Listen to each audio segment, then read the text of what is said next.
So today we're going to be talking about mainly about the phenomenon of good and beautiful in Nietzsche's Revaluation of all values. So obviously we are touching the subject of the realm of ethics, and by definition ethics is a branch of philosophy dealing with moral principles that help us develop our behavior. I mean, we can also phrase it differently. We can say that ethics helps us to live a good life. But now that if we accept that, then obviously the question arises. That means that we are able to decide to distinguish between good and bad, and right and wrong. But if that is the case, then another question arises: why is historically ethics been so confusing? Because we have different periods throughout the development of civilization when certain things were understood as good, and certain behavior, customs, they were understood as right, while in the different periods throughout our civilization we had them completely devalued, and we had accepted completely different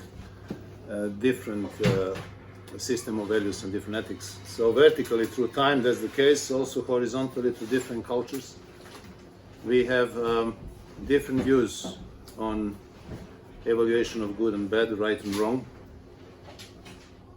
and that suggests that ethics is actually very confusing realm, very confusing area. Examples for that we have as many as you want. We, for example, take slavery. In the days of Aristotle, slavery was a normal social part of normal social structure. Or even Aristotle writes about slavery as something which is necessary, because, as he says, it's better to take care of people who cannot take care of themselves. Athens waged loads of wars. There were lots of prisoners who were taken to become slaves, and he justifies slavery, although he doesn't really like it. Now we are sitting in 21st century, comfortable, safe, thinking we know everything. We have abolished slavery, we live in much better days, much better times. But then a question arises again: are we really happy with abolishing slavery? For example, there are different types of slavery. You don't have to be in chains and forced to perform certain labor in order to be enslaved. You can also be enslaved by the circumstances of life. For example, you have, as you all know, you have factories in China, in India, in Bangladesh, where children work 12 years old, 13 years old, pay £3 per week, so we can wear cheap clothes. And that's also slavery. But we are okay with it. So if you think ethically, you can see ethics is not only confusing, it's also disturbing. We don't want to think that way, because we can disturb something which is very important in every society, that is called equilibrium. So something that is general evaluation of good and bad and right and wrong doesn't really want to be disturbed. And we don't feel also comfortable when we express our own views on good and bad, and that collides with the general view. So you see, this is an area of ethics is not necessarily a clear cut. It's very dynamic, it's also very controversial, and throughout history we have been experiencing very different, sometimes very opposing evaluations of good and bad. Again, take for example genital mutilation in some countries in Africa, for example, which is accepted as perfectly normal and good, and this is how it should be, while other societies in the world completely disagree with it. So now a problem that we experience on this very thorny road of ethics is that, in fact, when we talk ethics, we evaluate, we judge, we justify, and also we accuse. So this is the world of ethics. I would like just briefly to give a quick history of few ethical thinkers, main ethical thinkers actually. So we need to start from somewhere. Of course, that is always a question, where do you start from? So I'm going to start from Aristotle. There have been thinkers and ethical thinkers before him, but okay, for this occasion, let's start with him. For Aristotle, in his book, one of his main ethical work called Nicomachean Ethics, to many thinkers understood as the best books on ethics ever written, some 400 years BC. Aristotle says, the first sentence on the first book, and he says, it seems that every art, every inquiry, every action and every choice leads towards something good. Simple sentence, but very deep. So he's mentioning art. Art in Greek means techne. Techne means craft, creation, something practical. So when he says art, not necessarily he thinks about painting or sculpture, music. He thinks about techne. So everything that we create, every inquiry obviously is not just thinking some superficial thinking or different subject. It means a deep, contemplative inquiry about issues in life, important things. So even inquiry, an action, and then choice. Choice is very important when it comes to ethics. Every single one of them, says Aristotle, aims towards something good. But being so versatile, a comprehensive mind, Aristotle knows that there are very different practices. We have people performing all different things in life. So therefore, he thought maybe we have to talk about different goods. For example, art of the practice of military science aims towards victory. So victory will be the good, the main good for military science. Medical science aims towards health. So it's another higher aim. But Aristotle says, if we think further, why do we need victory? Why do we need health? Is that the final aim, the final good? Or is there maybe something higher than that? And he concludes that higher good, highest good actually, that he calls the good, must be happiness. So whatever we do, and all these goods, as he called them, that we achieve, they're always subordinated to the good, which is happiness. And happiness is the one and only essential good, because it's self-sufficient. It cannot be subordinated to anything else. It's the last one that you can achieve. So this is Aristotle's view of happiness. Now he goes a little bit further to say, okay, there are different types of lives. You have lives like, he calls them sensitive, then political, and contemplative. So sensitive life is the life which he calls bovine life. Basically people who are just satisfied and happy to be fed and have shelter and food, they belong to that group.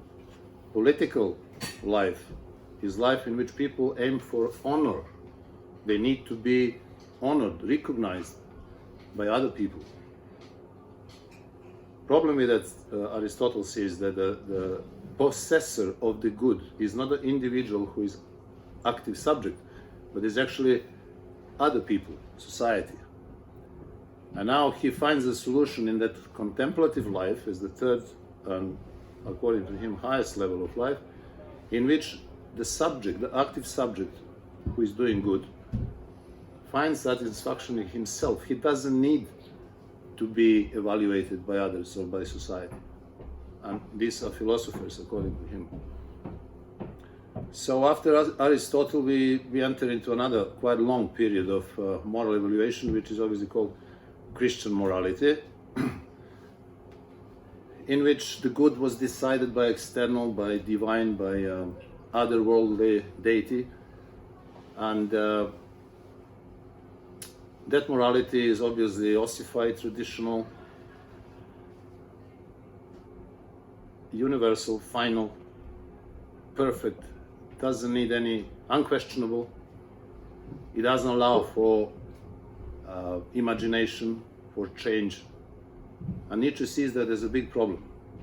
That type of morality is actually his main object of criticism, as we're going to see that in a minute. So after the period of the supernatural authority, we arrive to a period which can be classified as relativism. Relativism is, we can say, it is the view that everything is simply relative, because the decision making on good and right depend on the customs. Different states and different times have different views. So basically, it's very difficult to talk about some absolute goodness. So relativism is quite powerful. Relativism, there's the problem with, for example, multiculturalism. I had a lecture on multiculturalism a few months ago, if you remember, whoever was here. And that's the problem with multiculturalism, that every liberal democracy experiences on a daily basis. Now we have egoism. Egoism is theory which says that everything we do just for our own sake, for our own benefit.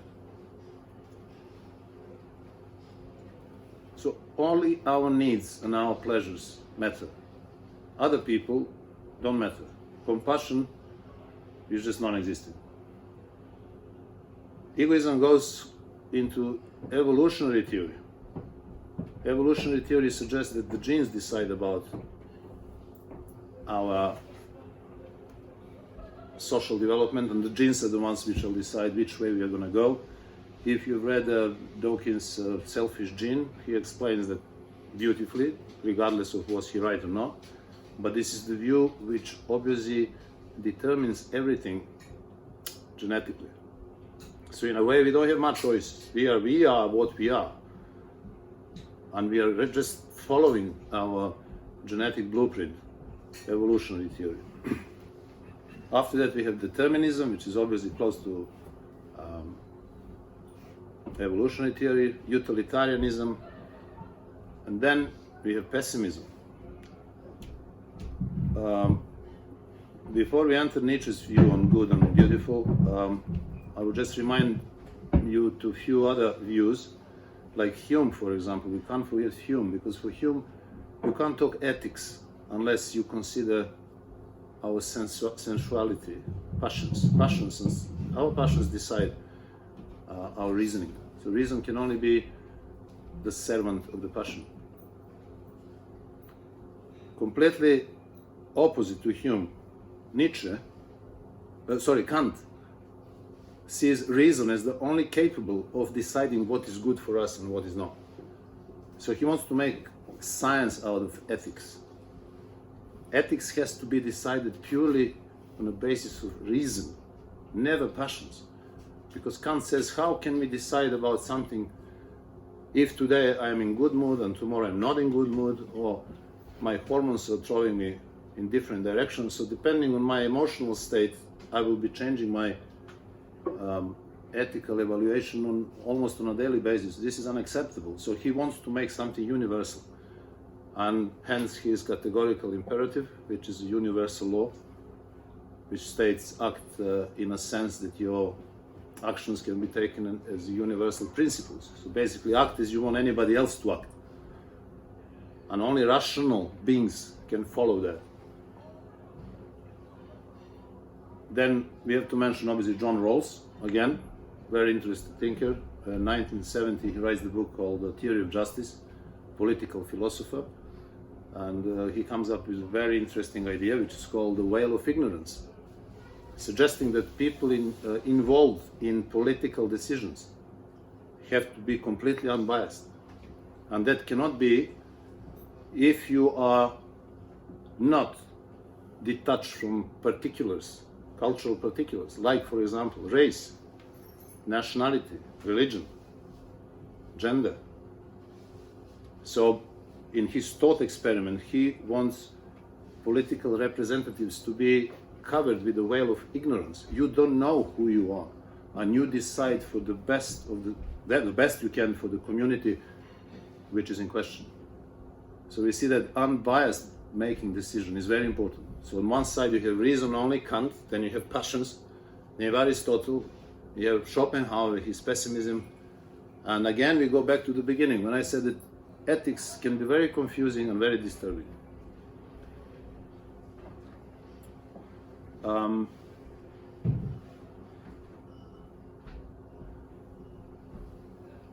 Nietzsche comes to a completely different idea.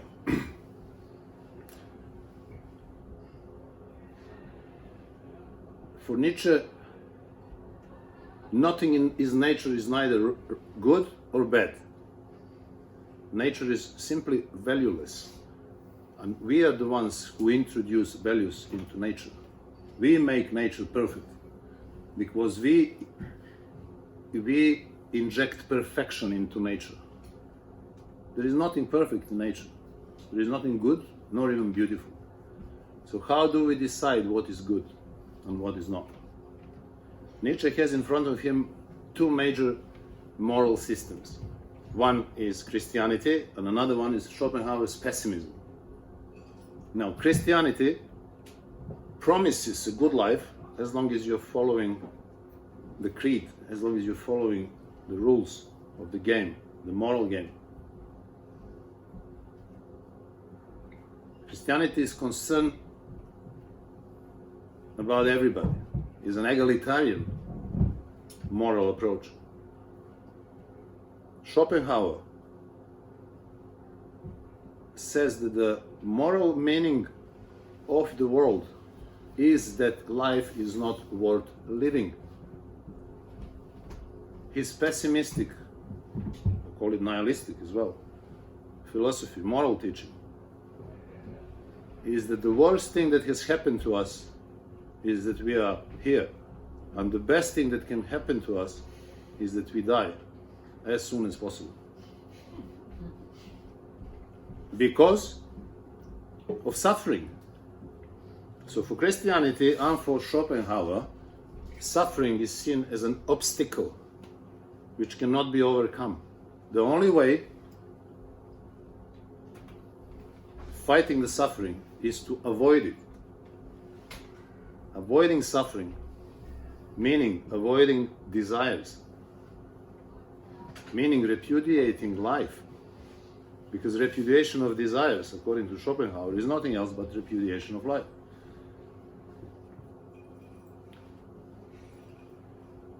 Both Christianity and Schopenhauer rely on the rationalistic approach to ethical decisions. Christianity doesn't like invention, doesn't like imagination, doesn't like questioning. Schopenhauer also doesn't like imagination, doesn't like illusion. Nietzsche arrives with his first book, The Birth of Tragedy, with a credo which says, only as an aesthetic phenomenon, the world and existence can be eternally justified. A very, very important sentence and thought. Very powerful. Only as an aesthetic phenomenon, the world and existence can be eternally justified. So what Nietzsche says that we have aesthetic phenomenon. You can understand world and existence as life. Same thing. So we can only justify life eternally as an aesthetic phenomenon. So what is he saying there?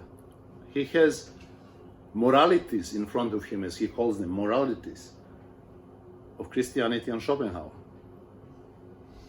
So he directly suggests that only as an aesthetic, but not as moral phenomenon. We cannot justify the world, the life, as moral phenomenon, because Christianity and Schopenhauer have proven that rational only approach leads to pessimism.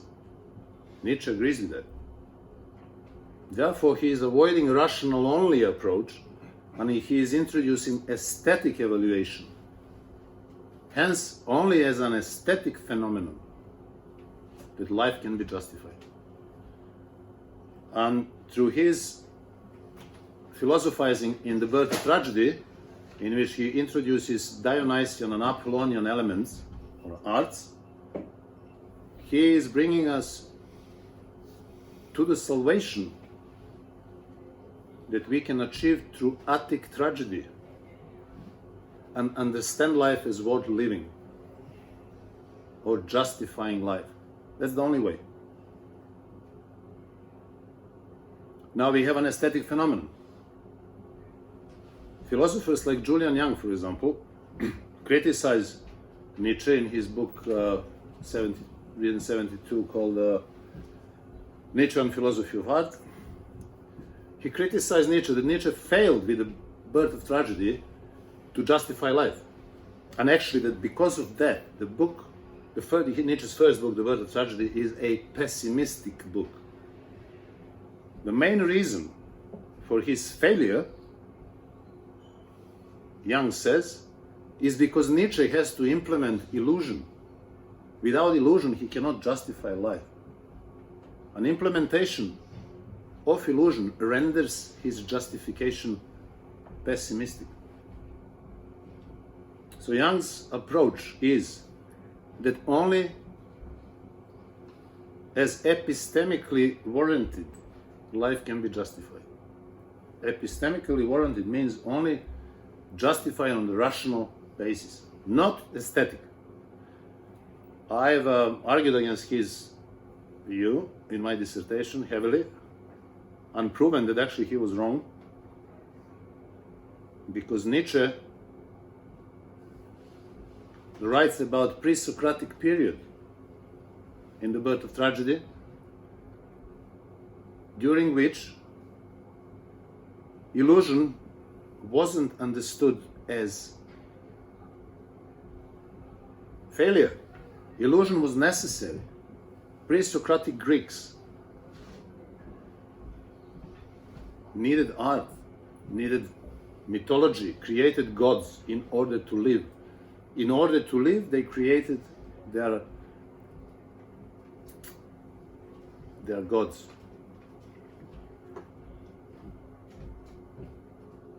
So they did not need epistemically warranted justification of life, because epistemically warranted, it wasn't be possible to reach that level, because they knew the horrors and suffering of life. So they needed something else, they needed art. And Nietzsche in his Will to Power says, indeed, we invented art lest we perish from the truth. That's another one, which is really very, very important. So what Nietzsche says about beautiful?